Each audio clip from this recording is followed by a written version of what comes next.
백인 여성이 쌍둥이를 낳았는데 한 명은 피부가 희고 다른 한 명은 피부가 검었습니다.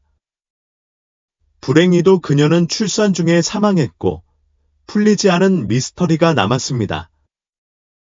하지만 그녀의 남편이 나중에 알게 된 사실은 그녀의 삶을 영원히 각인시켰습니다. 종합병원은 한창이었지만 수아의 분만실은 긴장과 불안의 중심이었습니다. 젊은 산모는 시트를 꽉 붙잡고 결의에 찬 눈빛으로 눈을 감았습니다. 그의 호흡은 불규칙했고 이마에는 땀이 흘러내렸습니다. 그녀의 남편인 진호가 그녀 옆에 있었고 그녀의 손을 잡고 있었습니다. 그는 강해지려고 노력했지만 두려움과 걱정이 그의 얼굴에 분명히 드러났습니다. 수아, 숨 쉬어. 제발, 숨 쉬어. 진호가 속삭이며 그녀를 진정시키려고 했지만 그 자신은 무너질 직전이었습니다. 진통은 점점 더 강렬하고 빈번해졌습니다. 수아는 고통스러운 신음소리를 내었고 그 뒤를 이어 방 안에 울려 퍼지는 비명소리가 이어졌습니다.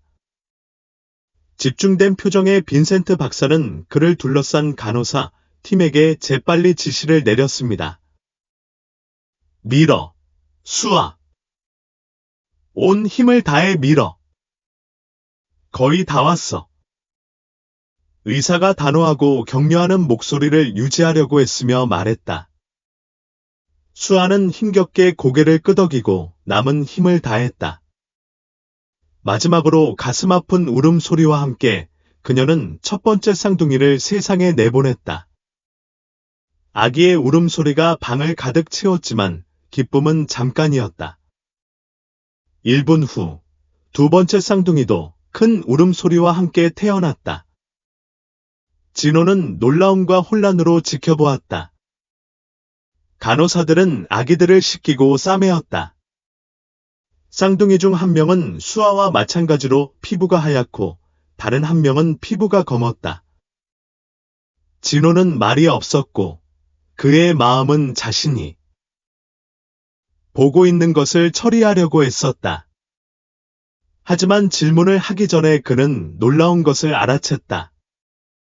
수아, 괜찮아. 수아.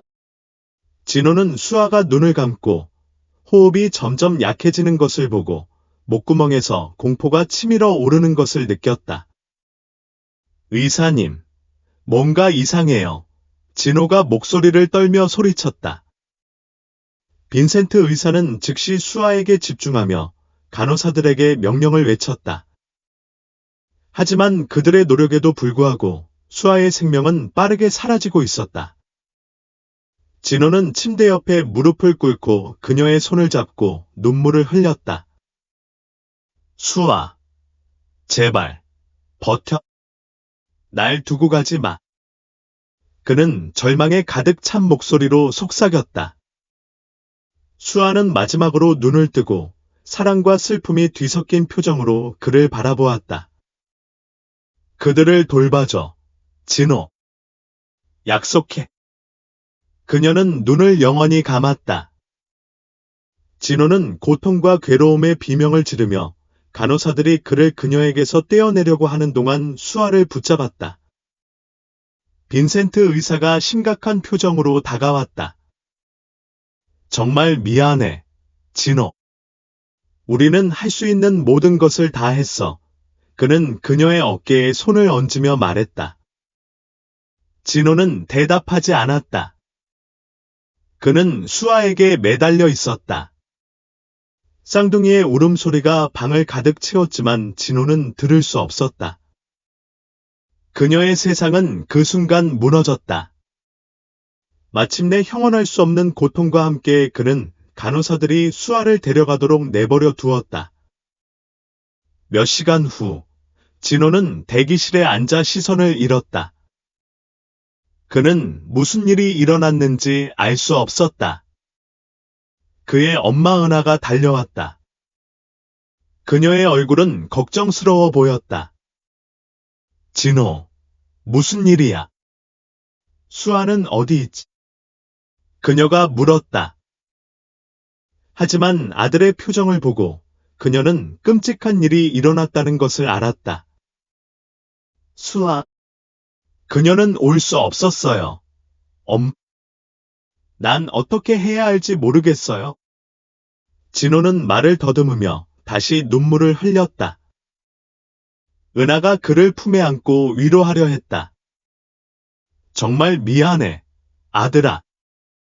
우리는 이겨낼 거야. 그녀는 바이들에게 지금 당신이 필요해요 라고 말했지만 이 말이 진호의 고통을 조금도 건드리지 못한다는 것을 알고 있었다. 다음 날, 진호는 쌍둥이를 보러 갔다. 인큐베이터 옆 의자에 앉아 쌍둥이를 바라보았는데 여전히 자기 자식이라는 게 믿기지 않았다. 한 명은 피부가 하얗고 다른 한 명은 피부가 검었다. 수아를 잃은 아픔은 여전히 날카로웠지만 이제는 깊은 미스터리가 뒤섞였다. 은하는 핸디의 표정을 보고 다가가 그의 어깨에 손을 얹었다. 헨리, 이 아이들은 아빠가 필요해. 피부색이 어떻든 수아의 일부이고 너의 일부야. 헨리는 천천히 고개를 끄덕였지만 그의 마음속에는 갈등과 아픔이 여전히 존재했다. 쌍둥이를 바라보며 그는 자신의 삶이 영원히 바뀌었고 앞으로의 길이 어렵고 아직 이해할 수 없는 도전으로 가득 찰 것이라는 걸 알았다. 헨리는 주방 테이블에 앉아 차가운 커피잔을 응시하고 있었다. 집은 조용했고 옆방에서 쌍둥이의 희미한 울음소리만 들렸다. 은하, 그의 엄마는 부엌으로 들어와서 그가 이런 모습을 보고 멈췄다. 헨리, 뭔가 먹어야 해. 은하가 걱정 어린 목소리로 말했다. 그녀는 아들이 엄청난 충격을 받았다는 걸 알았지만 아이들을 위해 강해야 한다는 것도 알았다. 헨리는 눈이 빨갛고 피곤한 채로 고개를 들었다. 배고프지 않아. 엄마. 어떻게 해야 할지 모르겠어. 내가 할 수 있을지 모르겠어. 은하는 그의 옆에 앉아 그의 손을 잡았다. 알아. 아들아. 네가 겪어야 했던 가장 힘든 일이겠지만 이 아이들은 내가 필요해. 수아가 네가 필요했고 내게 아이들을 맡겼어. 하지만 어떻게 내 자식인지도 확신하지 못하면서 어떻게 돌볼 수 있겠어? 헨리의 목소리가 떨렸다. 하나는 백인이고 다른 하나는 흑인이야. 어떻게 이럴 수 있지? 은하가 한숨을 쉬며 헨리의 손을 흔들었다. 헨리, 인생에서 모든 것을 항상 이해할 수는 없어. 하지만 피부색이 그들이 당신의 아이라는 사실을 바꾸지는 못해. 나는 그들을 보았고 그들이 당신을 어떻게 보는지 봤어. 그들 속에는 당신과 수아의 무언가가 있어. 그녀는 말을 잇기 전에 잠시 멈췄다. 하지만 진실을 알아야 한다면 시험을 볼 수 있어. 그때까지는 그들을 거부하지 마. 헨리는 천천히 고개를 끄덕였지만 의심과 고통은 여전히 그의 가슴에 남아 있었다. 난 혼자 할 수 없어. 엄마. 당신이 그들을 돌봐줘야 해. 잠깐만, 내 마음이 맑아질 때까지. 은하가 아들의 눈에서 고통과 절망을 보고 그가 무너질 직전이라는 것을 알았다. 알았어. 헨리, 내가 돌봐줄게. 하지만 기억해. 그들에게는 아빠가 필요해. 그들에게 돌아오는데 너무 오래 걸리지 마. 헨리는 압도당하고 죄책감에 사로잡혀 일어섰다. 고맙습니다. 엄마. 정말 고맙습니다. 잠깐 외출해야겠어요. 생각해야겠어요. 헨리가 집을 나설 때 은하가 쌍둥이가 울고 있는 방으로 갔다. 그녀는 쌍둥이를 한 명씩 품에 안고 부드럽게 흔들기 시작했다. 진정해, 꼬마들아. 다 잘 될 거야. 할머니가 여기 계셔. 헨리는 동네를 아무 생각 없이 돌아다녔고, 생각은 혼란스럽고 고통스러웠다. 그는 자신이 일하는 기계 작업장을 지나갔지만 들어갈 만큼 힘이 없었다. 대신 그는 근처 술집으로 가서 술로 슬픔을 달래려고 했다. 헨리, 왜 이렇게 일찍 왔어? 그의 친구이자 동료인 태진이 술집에서 헨리를 발견했을 때 물었다. 태진은 친구가 그런 상태에 있는 것을 보고 걱정하며 그의 옆에 앉았다. 존, 뭘 해야 할지 모르겠어. 수아는 죽었고 집에 아기가 둘이나 있어. 내 아이인지도 모르겠어. 난 이걸 감당할 수 없어. 헨리가 절망의 목소리가 떨리며 인정했다. 태진이 그의 어깨에 손을 얹었다. 정말 미안해, 헨리. 내가 무슨 일을 겪고 있는지 상상도 못하겠어. 하지만 여기 숨어 있어도 아무것도 해결되지 않아. 직면해야 해. 도움이 필요하면 우리가 도와줄게. 고맙구나. 하지만 내가 할 수 있을지 모르겠어. 이 모든 게 너무해. 헨리가 대답했다. 그의 목소리는 거의 속삭임에 가까웠다. 태진이 그를 진지하게 바라보았다. 헨리, 이 아이들은 아빠가 필요해. 그들을 사랑하고 보살펴줄 사람이 필요하고, 바로 내가 그 사람이야. 시간을 들여. 하지만 포기하지 마. 헨리가 고개를 끄덕였다. 조금은 이해는 되었지만 여전히 길을 잃은 기분이었다. 노력해볼게, 태진아. 하지만 시간이 필요해. 와줘서 고마워. 몇 시간 후 집으로 돌아왔는데 조금은 차분해졌지만 여전히 압도당해 있었다. 은하가 거실에 있었고 마침내 진정된 쌍둥이를 품에 안고 있었다. 헨리가 문 앞에서 멈춰서서 그 광경을 바라보았다. 엄마, 모든 것에 고마워. 내가 부탁한 것 이상을 해주고 있다는 걸 알아. 헨리가 말했다. 그의 목소리는 감사와 고통으로 가득했다. 은하가 그를 부드럽게 바라보았다. 헨리가 다가가 쌍둥이 중 한 명을 팔에 안았고 거부할 수 없는 유대감을 느꼈다. 그날 밤 쌍둥이들이 옆방에서 잠을 자는 동안 헨리는 깨어 있었고 생각과 감정에 시달렸다. 은하가 작은 방의 로킹 의자에 앉아 쌍둥이 중 한 명을 팔에 안고 있었다. 작은 아기는 호기심 어린 눈으로 그녀를 바라보고 있었다. 두 아기의 대조가 그녀를 계속 혼란스럽게 했다. 그녀 팔에 안긴 아기는 밝은 피부와 밝은 눈을 가지고 있었고 침대에서 잠든 그녀의 오빠는 짙은 피부와 어두운 눈을 가지고 있었다. 쉿. 모든 게 괜찮아. 내 사랑. 은하가 속삭이며 아기의 달콤한 머리를 쓰다듬었다. 그녀는 온 마음을 다해 그들을 사랑했지만 그녀는 마음을 답이 없는 질문으로 떠돌게 할 수밖에 없었다. 동네의 중얼거림과 속삭임은 도움이 되지 않았다. 그녀는 집을 나설 때마다 호기심 어린 시선을 느꼈고 악의적인 말을 들었다. 식료품점에서 이웃들은 은하가 들을 수 있을지 걱정하지 않고 서로 이야기를 나누었다. 진호의 쌍둥이를 봤어. 어떻게 설명해야 할지 모르겠지만 그중 하나는 그의 것이 아닌 것 같다. 한 여성이 속삭였지만 은하가 들을 수 있을 만큼 큰 소리로 말했다. 은하가 심호흡을 하며 수다를 무시하려고 했었다. 그녀는 손주들과 진호를 위해 강해야 한다는 걸 알았습니다.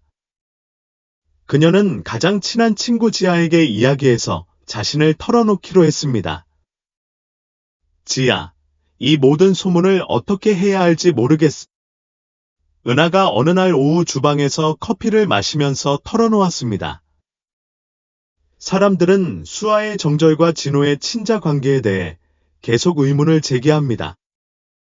큰 마음을 가진 여성, 언제나 귀를 기울일 준비가 된 지아가 은하의 손을 잡았습니다. 친구야, 소문은 그저 말일 뿐이야. 너는 누구보다 수아를 잘 알고 있어.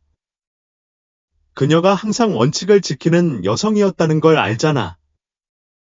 유전은 이상할 수 있고, 이 아기들은 다른 사람들이 뭐라고 하든 내 손주야. 은하가 고개를 끄덕이며 조금 더 편안해졌어요. 고맙구나, 지아. 그 말을 들어야 했어. 하지만 진호도 의심을 품고 있을 때는 힘들지.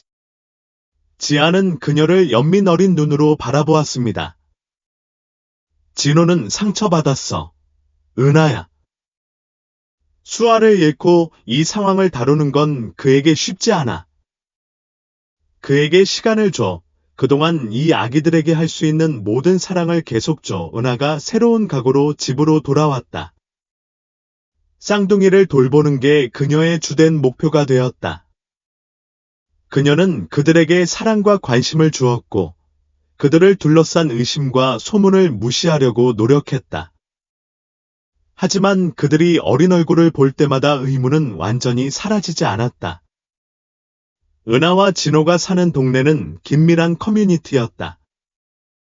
모두가 서로를 알고 있었고, 소식이 빠르게 퍼졌다. 쌍둥이의 상황도 예외는 아니었다. 한때 존경받던 진호와 그의 가족은 이제 이웃들의 비판적인 시선에 직면했다. 진호는 기계 작업장으로 향했지만 그의 마음은 다른 데 있었다. 수아를 잃은 걱정과 고통, 그리고 아이들에 대한 의심이 그를 사로잡았다. 태진, 그의 친구이자 동료는 그를 걱정스럽게 지켜보고 있었다. 진호, 집중해야 해. 이렇게 계속하면 안 돼. 태진이 엔진의 너트를 조정하면서 말했다. 진호는 한숨을 쉬며 지저분한 머리카락을 손으로 쓰다듬었다. 알아. 태진아. 하지만 모든 것을 생각하는 걸 멈출 수가 없어. 쌍둥이, 수아, 소문. 모두 혼란스러워. 태진은 도구를 내려놓고 친구에게 다가갔다. 들어봐.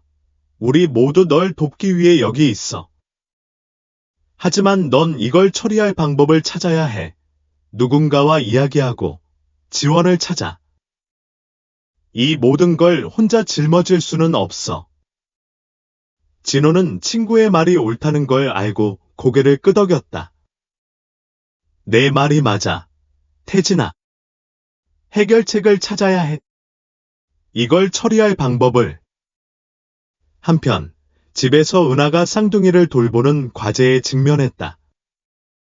아기들은 끊임없는 관심이 필요했고 은하가 아기들에게 온 사랑을 주고 싶어도 피곤함이 느껴지기 시작했습니다.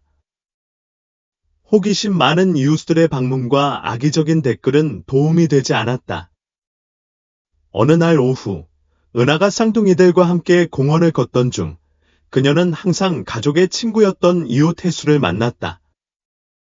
하지만 해수조차도 댓글을 달지 않을 수 없었다. 은하, 이 모든 것을 어떻게 처리하고 있니? 특히, 글쎄, 알다시피 쌍둥이의 차이점 때문에 어려울 거야. 해수는 그에게 억지로 미소를 지었다. 은하가 침착함을 유지했다. 해수, 이 아이들은 내 손주들이야. 나는 그들을 사랑해. 무슨 일이 있어도 그게 중요해. 해수는 고개를 숙이고 약간 당황했다. 내 말이 맞아. 은하. 미안해. 그냥. 글쎄, 사람들이 어떤지 알잖아. 네, 알아요. 은하가 단호하게 대답했다. 하지만 내 우선순위는 이 아이들이야. 사람들이 뭐라고 하든 상관없어. 헨리는 그날 저녁 피곤하고 낙담한 채로 집으로 돌아왔다. 은하가 부엌에서 그를 기다리고 있었고 그녀의 얼굴에는 걱정스러운 표정이 있었다. 헨리, 우리 이야기해야 해. 그녀가 말하며 그에게 커피 한 잔을 내밀었다. 헨리는 일어나서 하루의 무게를 느꼈다.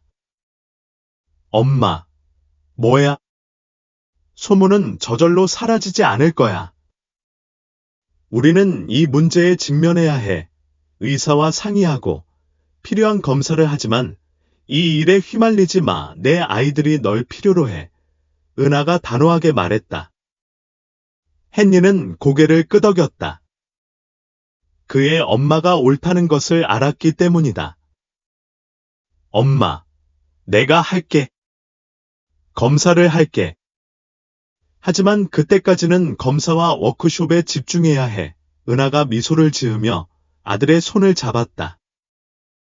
우리가 할 수 있는 건 그게 다야. 헨리. 하루하루. 그 다음 날들은 힘들었지만 헨리와 은하가 리듬을 찾기 시작했다. DNA 검사가 진행 중이었고 그 사이에 헨리는 자녀들을 위해 존재하려고 노력했습니다. 작업장에서 태진과 다른 일꾼들은 그가 가족을 위해 시간이 필요할 때 그를 대신하여 지원했습니다. 동네는 여전히 수다와 성급한 판단의 장소였지만 점차 어떤 사람들은 지지를 보이기 시작했습니다.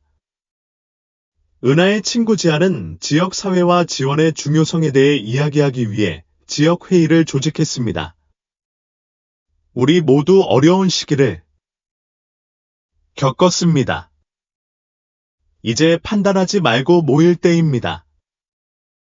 지아는 회의에서 말했습니다.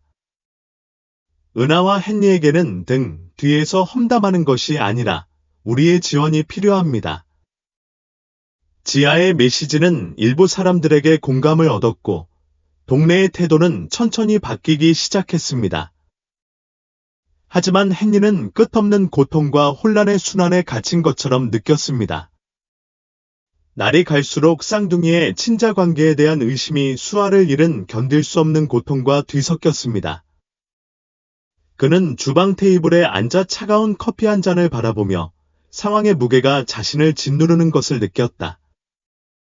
어느 날 오후, 작업장에서 돌아온 후, 그는 거실에서 은하가 쌍둥이를 안고 잠재우고 있는 것을 보았다. 헨리는 문에 멈춰 서서 그들을 지켜보았다. 그녀의 아이들. 하지만 의심은 이웃의 고통과 수군거림에 의해 더욱 커졌다. 엄마. 이렇게 계속할 수 없어요. 헨리가 말했다. 그의 목소리는 거의 속삭임이었다. 은하는 걱정스럽게 그를 올려다보았다. 여기서 나가야 해요. 생각할 시간이 필요해요. 은하는 걱정스러운 표정으로 그를 바라보았다. 헨리, 아이들을 두고 갈 수 없어요. 지금이 그 어느 때보다 당신이 필요해요. 헨리는 고개를 저으며 죄책감과 절망이 뒤섞인 감정을 느꼈다. 엄마, 그럴 수 없어요. 의심이 너무 많고 고통이 너무 많은데 나는 그들에게 그렇게 유용하지 않아. 은하가 한숨을 쉬었다. 그녀는 아들의 고통을 이해했지만 그를 강제로 머물게 할 수는 없다는 것을 알았다. 헨리, 뭐 할 거야? 나는 먼 도시에 있는 조부모님에게 가기로 했다. 나는 혼자 있고 싶어. 이 모든 것에서 벗어나. 잠시 동안. 헨리는 단호하면서도 슬픈 어조로 대답했다. 은하가 천천히 고개를 끄덕였다. 시간이 필요하다는 건 알지만 꼭 돌아오겠다고 약속해. 이 아이들은 아빠가 필요해. 엄마, 돌아올게. 머리를 비울 시간이 필요할 뿐이야. 모든 것에 감사해. 진호가 어머니를 껴안으며 말했다. 그날 밤, 진호는 짐을 챙겨 은하와 쌍둥이에게 작별 인사를 했다. 그는 조부모님의 버려진 집으로 차를 몰고 가면서 안도감과 슬픔이 뒤섞인 감정을 느꼈다. 그가 도착했을 때 집은 그가 기억했던 그대로였다. 낡고 먼지가 쌓였고 추억으로 가득했다. 진호는 가장 덜 망가진 방 중 하나에 자리를 잡았다. 처음 며칠 동안 그는 집안의 작은 수리로 마음을 바쁘게 유지하려고 노력했지만 고통과 외로움은 곧 참을 수 없게 되었다. 술이 그의 탈출구가 되었다. 그는 매일 밤 싼 술 한 병을 들고 현관에 앉아 수아를 회상했다. 웃음, 공유한 꿈, 그리고 마지막으로 그의 죽음이라는 비극.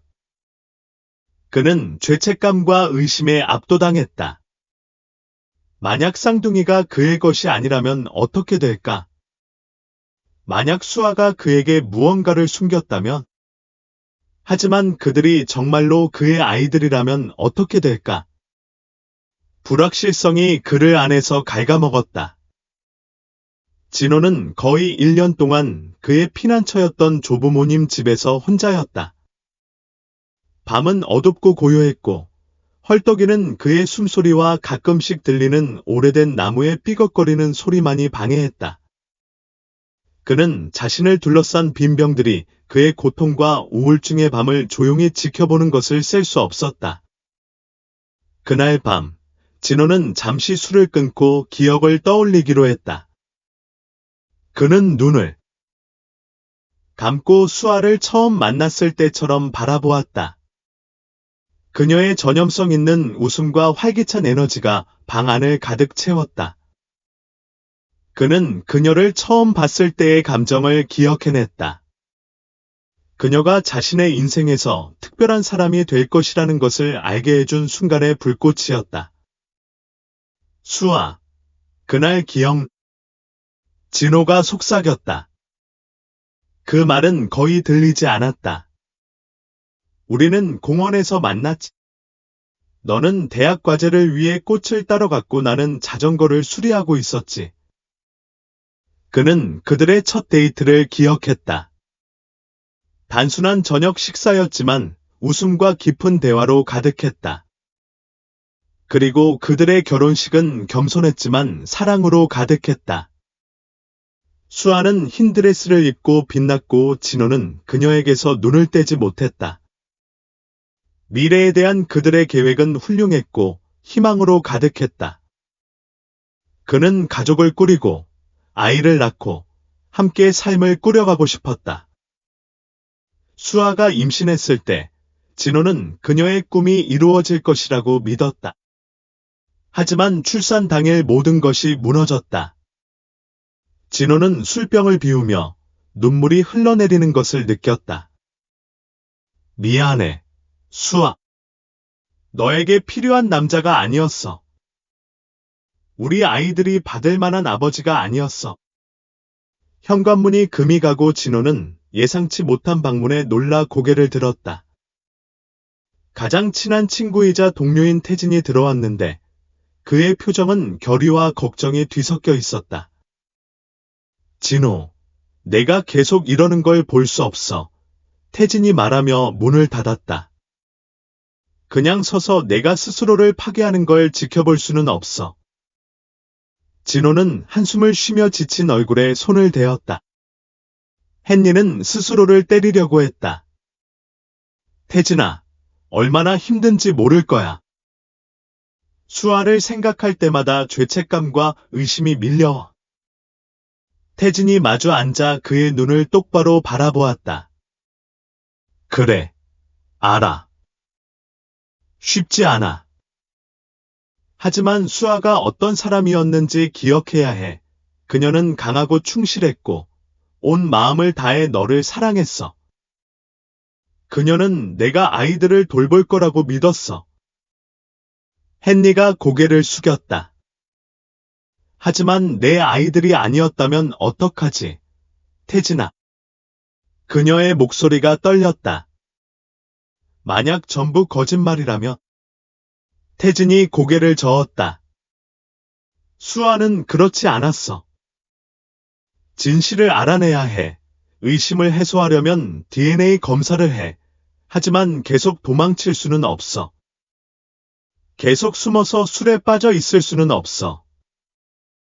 헨리는 친구를 바라보며 태진의 말이 마음속 깊이 울려 퍼지는 것을 느꼈다. 진실을 참을 수 없다면 어떡하지? 그럼 같이 마주하자. 하지만 모르는 건 너를 파괴하는 거야, 헨리. 그리고 계속 아이들과 삶에서 멀어질 수는 없어. 태진은 단호하지만 이해심 있는 어조로 말했다. 헨리는 천천히 고개를 끄덕이며 작은 희망의 불꽃이 타오르는 것을 느꼈다. 내 말이 맞아, 태진. 이렇게 계속할 수는 없어. 진실을 알아야 해. 태진은 친구가 한 걸음 앞으로 나아가는 것을 보고 기뻐하며 살짝 미소를 지었다. 좋아. 내가 무엇이든 할 수 있도록 도와줄게. 결정이 내려졌어. 다음 날 헨리와 태진은 DNA 검사를 예약했습니다. 헨리는 두려움과 안도감이 뒤섞인 감정을 느꼈습니다. 그는 마침내 도망치는 대신 두려움과 의심에 직면할 것입니다. 그날 저녁 태진이 떠났을 때 헨리는 집에 홀로 남겨졌지만 이번에는 다른 감정을 느꼈습니다. 그는 테이블에 올려놓은 수아와 쌍둥이의 사진에 다가갔습니다. 그는 그것을 받아 자세히 살펴보았습니다. 수아, 정말 미안해. 하지만 내가 모든 것을 해결해 줄 거라고 약속할게. 너와 우리 아이들을 위해. 그는 다시 눈물을 흘리며 속삭였습니다. 하지만 이번에는 새로운 결의가 함께했습니다. 2주 후, 태진이 방문하고 DNA 검사를 예약한 후 헨리는 집에 가서 진실을 마주하기로 결심했습니다. 그는 긴장과 결의가 뒤섞인 감정을 느꼈습니다. 그는 다락방으로 올라가 가방을 찾고 물건을 챙기려고 했을 때 먼지와 잊혀진 기억으로 가득 찬 공간을 발견했습니다. 헨리가 오랫동안 묻어두려고 했던 감정을 반영한 것이었습니다. 그가 그 장소를 수색하는 동안 무언가가 그의 눈길을 사로잡았습니다.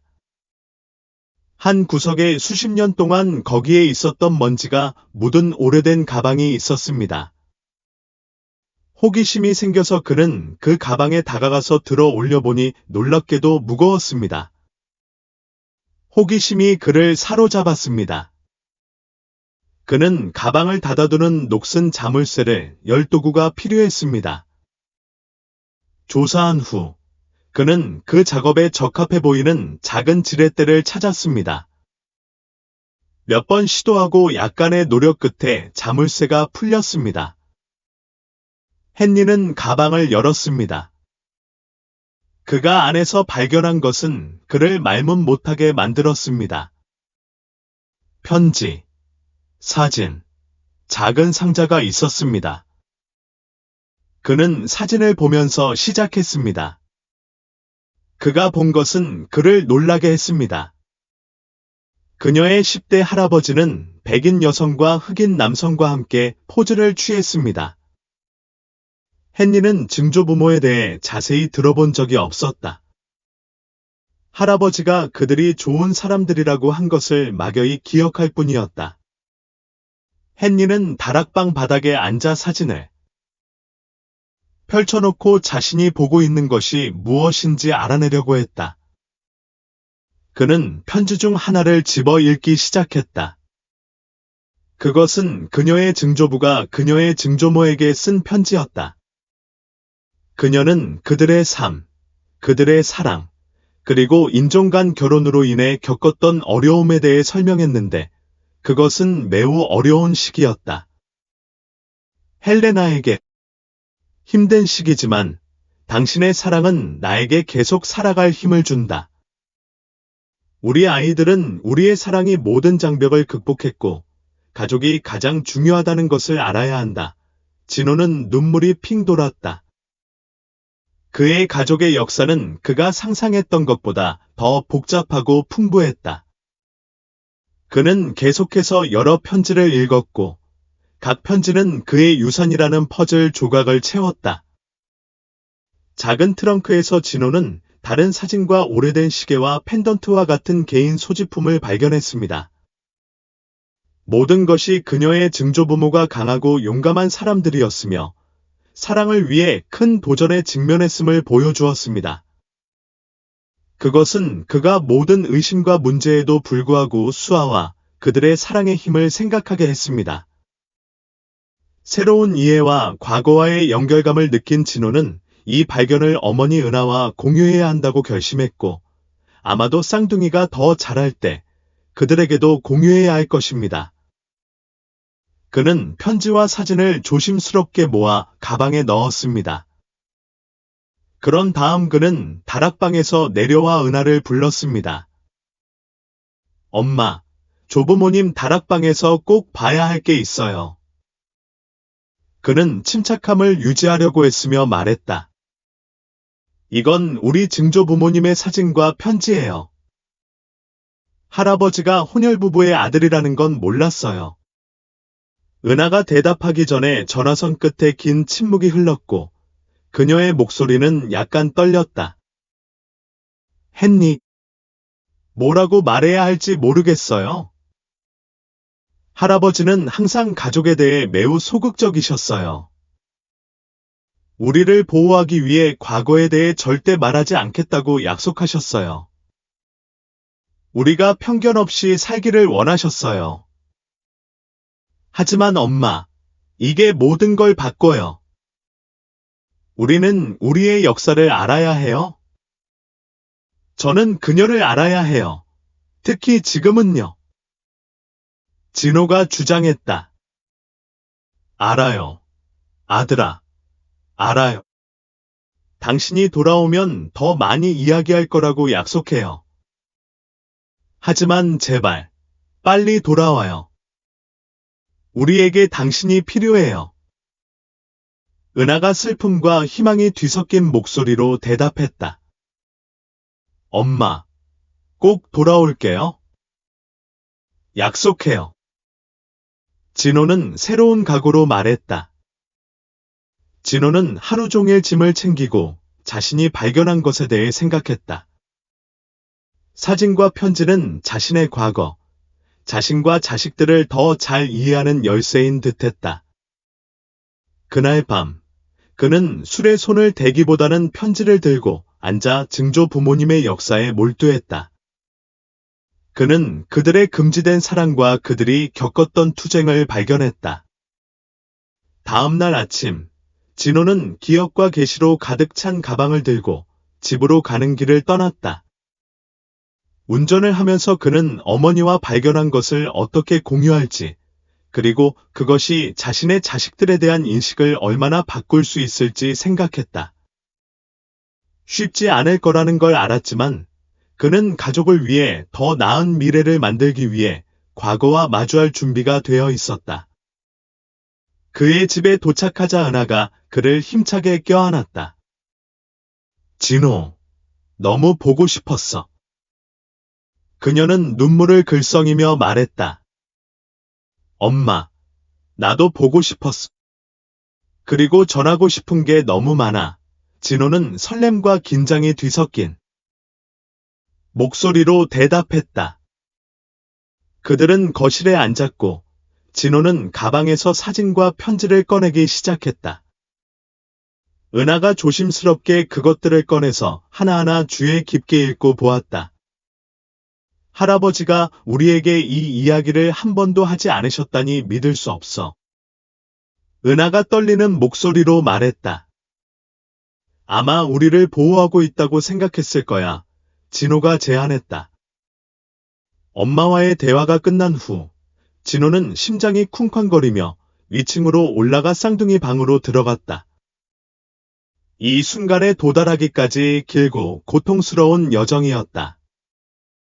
그가 문을 열었을 때 그는 쌍둥이들이 침대에서 깨어나 작은 손과 발을 가지고 놀고 있는 것을 보았다.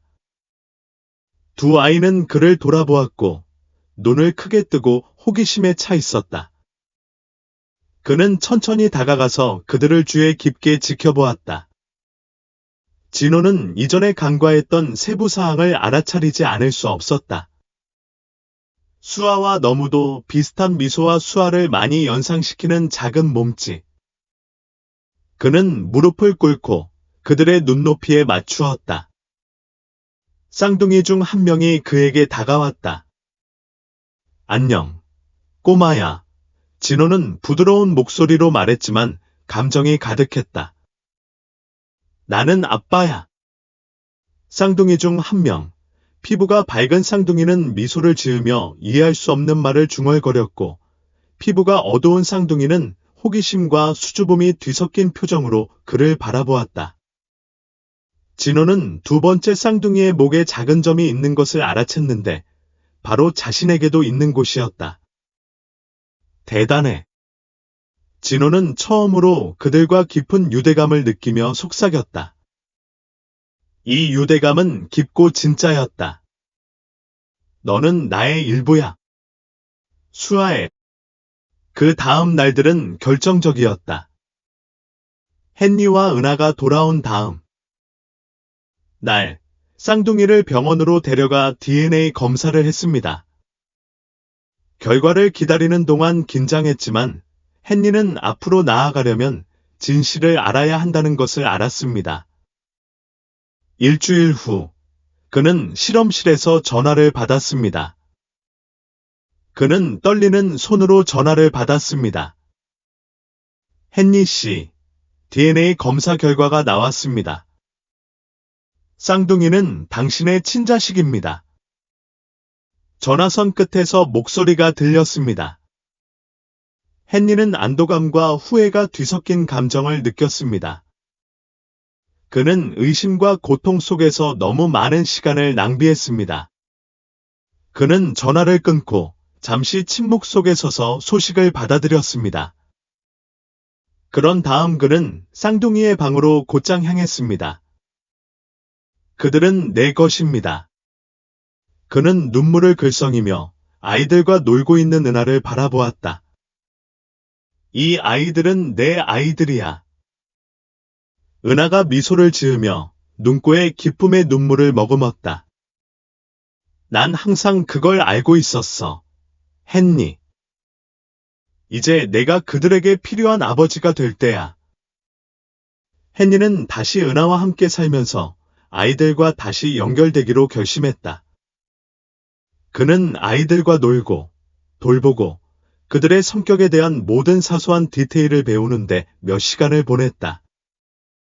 쌍둥이들은 처음에는 수줍어했지만 아버지가 말을 걸면 웃고 중얼거리며 받아들이기 시작했다. 며칠 후, 헨리는 쌍둥이들을 수아의 무덤으로 데려가기로 했다. 그는 미뤄왔던 방문이었지만 한 장을 닫고 다른 장을 열어야 한다는 것을 알았다. 그들은 화창한 아침에 묘지에 도착했다. 헨리는 쌍둥이 중 한 명을 품고 있었고 은하가 다른 한 명을 품고 있었다. 그들은 수아의 무덤으로 다가갔다. 헨리는 묘비 앞에 무릎을 꿇고 차가운 표면에 손을 얹었다. 수아, 우리가 여기 있어.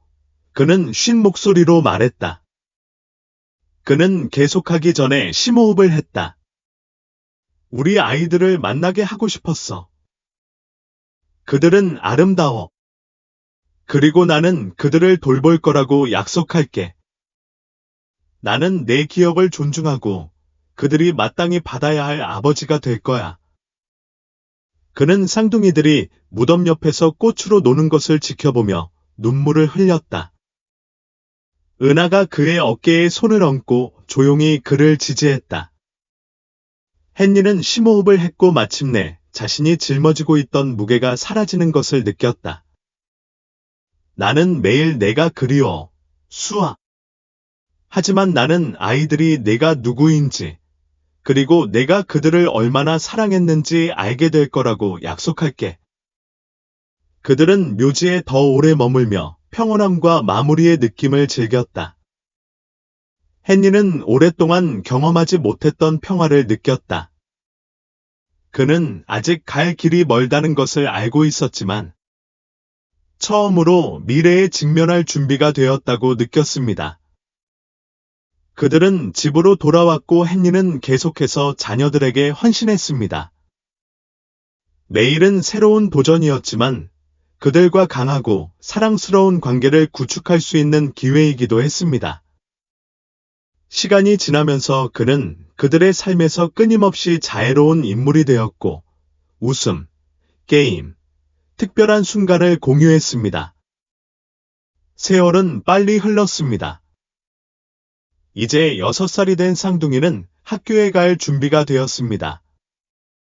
헨리와 은하가 그들에게 사랑스럽고 안정적인 집을 제공하기 위해 열심히 노력했지만 그들은 도전이 막 시작되었다는 것을 알고 있었습니다. 학교 첫 주는 힘들었습니다. 쌍둥이는 열정에도 불구하고 왜 두 형제가 그렇게 다른 피부색을 가질 수 있는지 이해하지 못하는 반 친구들을 만났습니다. 쉬는 시간의 몇몇 아이들이 호기심 어린 눈빛과 잔인한 말로 그들에게 다가왔습니다. 왜 형과 그렇게 달라 보이니? 한 소년이 도전적인 어조로 물었습니다.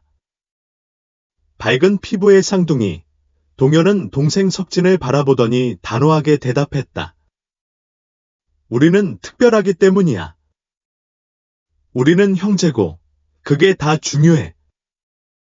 석진은 고개를 끄덕이며 동생의 지지를 느꼈다.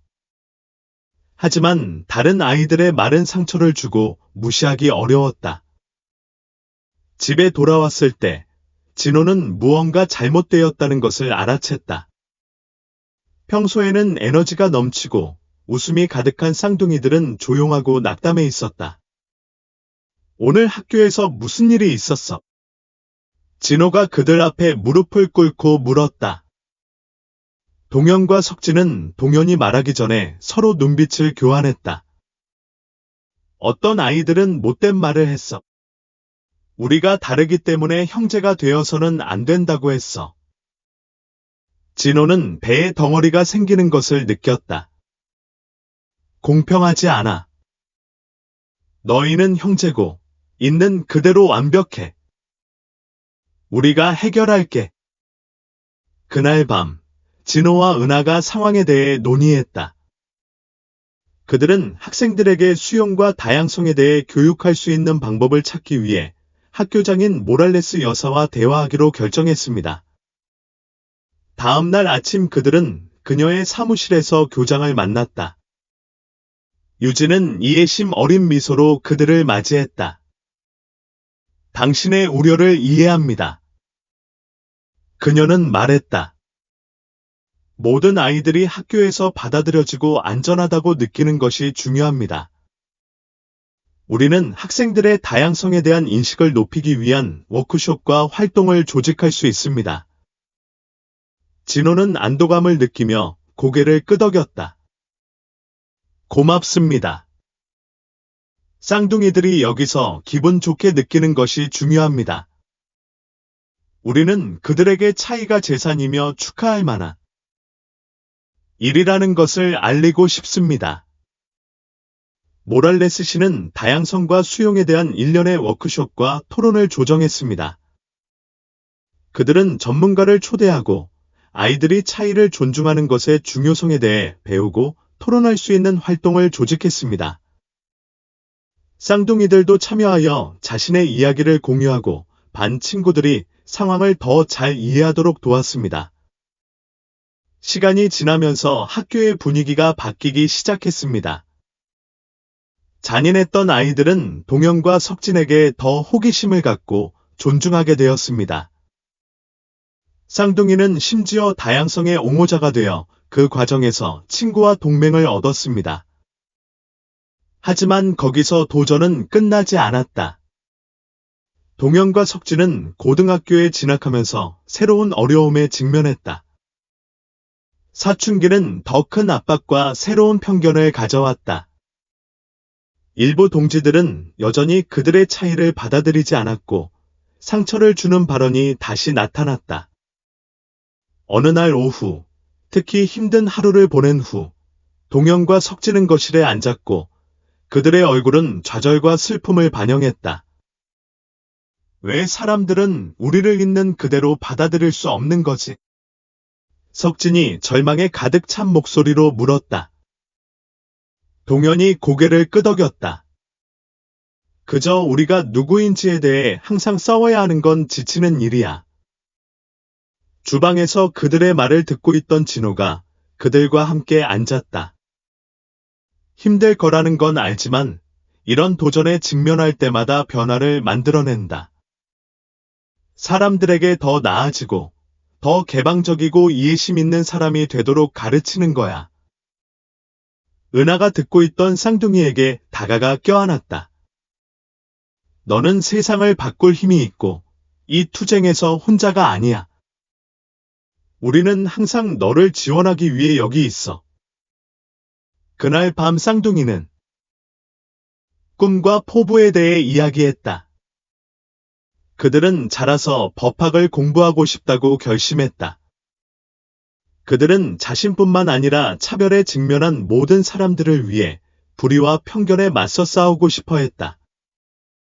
나는 변호사가 되어 사람들이 우리 모두가 평등하다는 것을 이해하도록 돕고 싶어. 석진이 단호하게 선언했다. 동현이 고개를 끄덕이며 확신에 찬 미소를 지었다. 나도 그래. 석진이 덧붙였다. 다른 사람이 우리가 겪은 일을 겪지 않도록 변화를 만들고 싶어. 헨리와 은하가 자부심과 감정이 뒤섞인 감정을 느꼈다. 그들은 형제들이 세상을 진정으로 바꿀 힘과 결의를 가지고 있다는 것을 알았다. 우리는 너희가 정말 자랑스러워.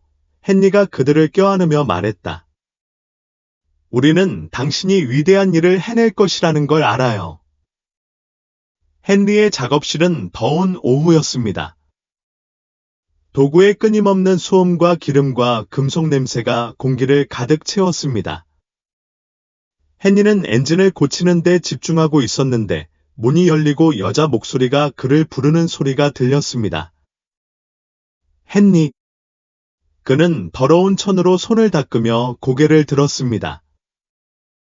그의 앞에는 그가 모르는 여자가 서 있었습니다. 저는 엘 다이에리오 나코날의 수사기자인 다은입니다. 당신의 이야기를 들었고 더 알고 싶습니다. 이 이야기가 많은 사람들에게 영감을 줄 수 있을 것 같아요. 그녀가 그에게 손을 내밀며 말했습니다. 헨리는 그녀를 껴안으며 약간 당황했습니다. 다은. 기쁩니다. 하지만 제 인생에서 무엇이 당신에게 그렇게 흥미로울 수 있을지 모르겠습니다. 다은이 미소를 지었습니다. 쌍둥이에 대해 들었고 당신의 기원을 어떻게 알게 되었는지 들었습니다.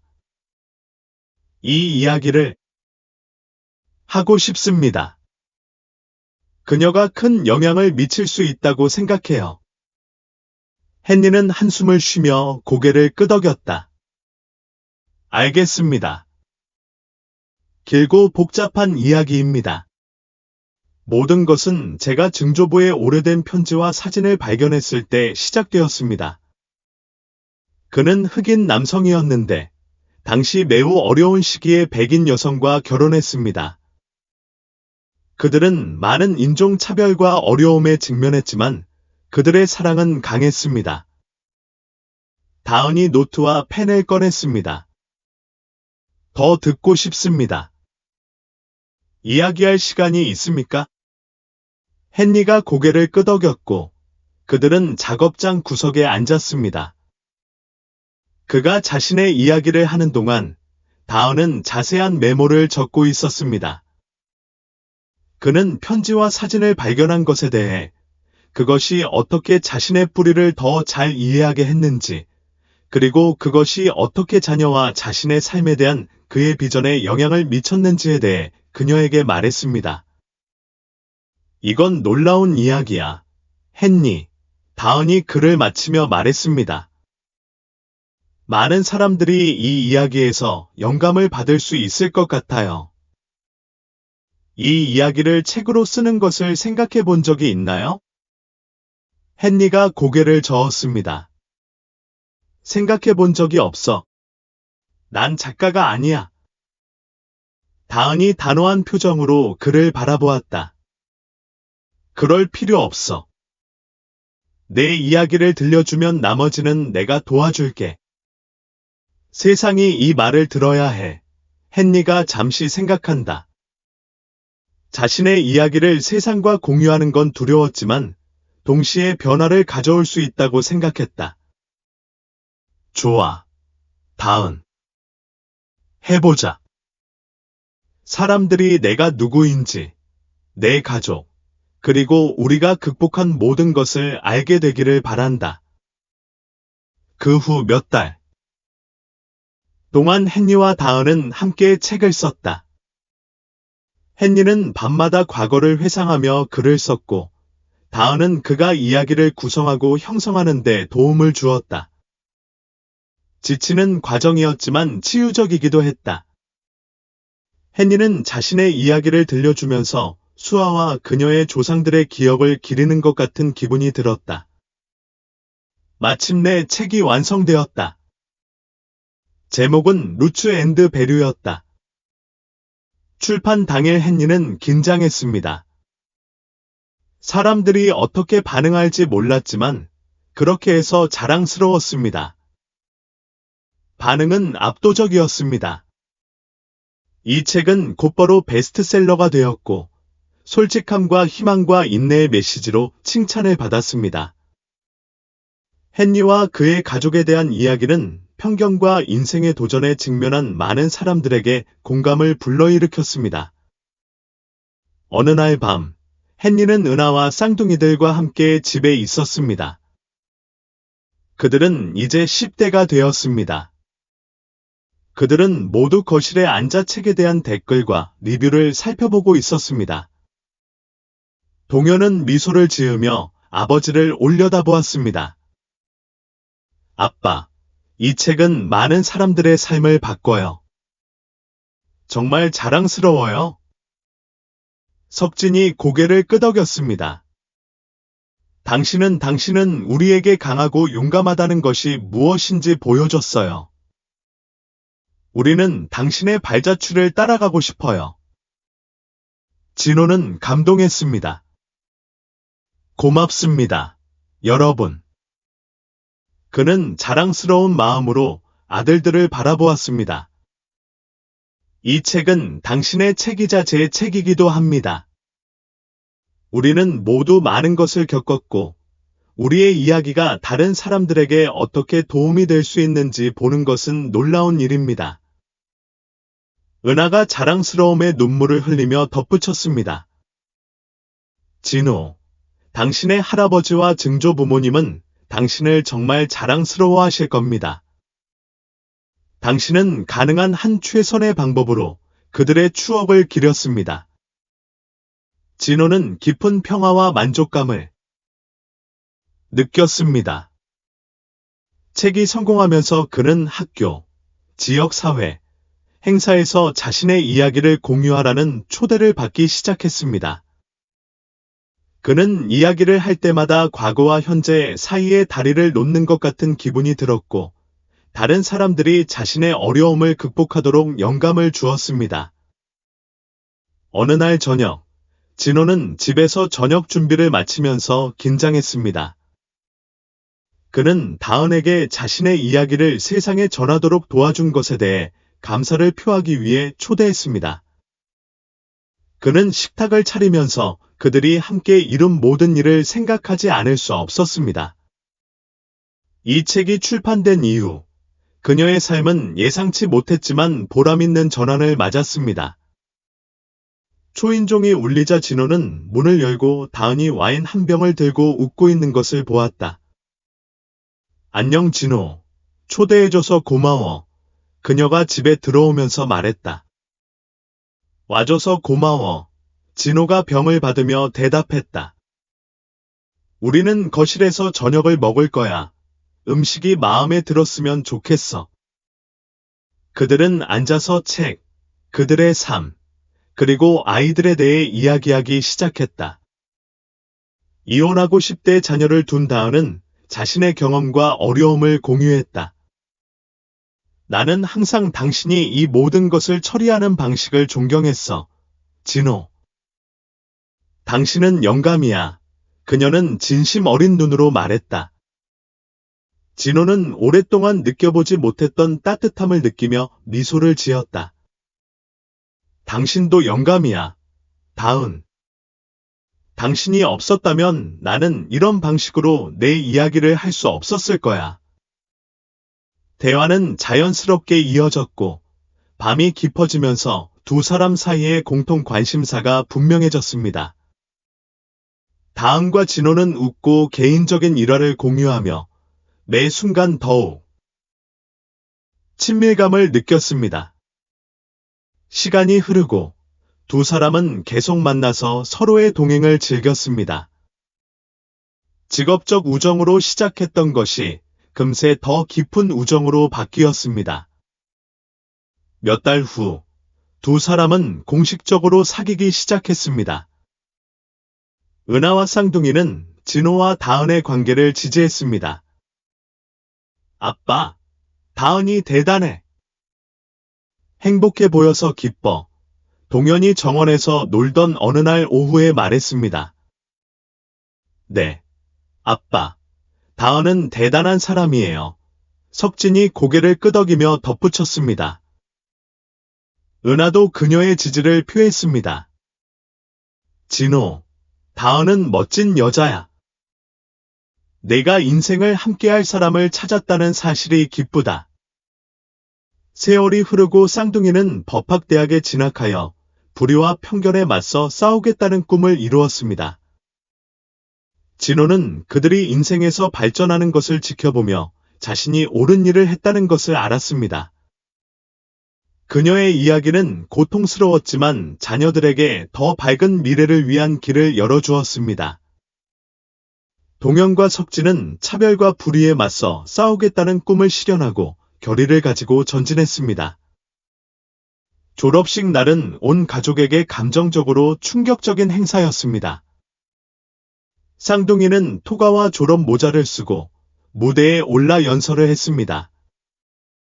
동현이 연설을 시작하자 군중은 조용해졌습니다. 오늘은 우리 모두에게 특별한 날입니다. 우리는 여기까지 오기 위해 열심히 노력했고, 가족의 지원 없이는 할 수 없었을 것입니다. 그는 청중석에 있는 아버지, 다은, 은하를 고맙게 바라보며 말했습니다. 석진이 말했습니다. 우리는 우리의 차이로 인해 많은 어려움에 직면했습니다. 하지만 이런 경험은 우리를 강화하고 사명을 주었습니다.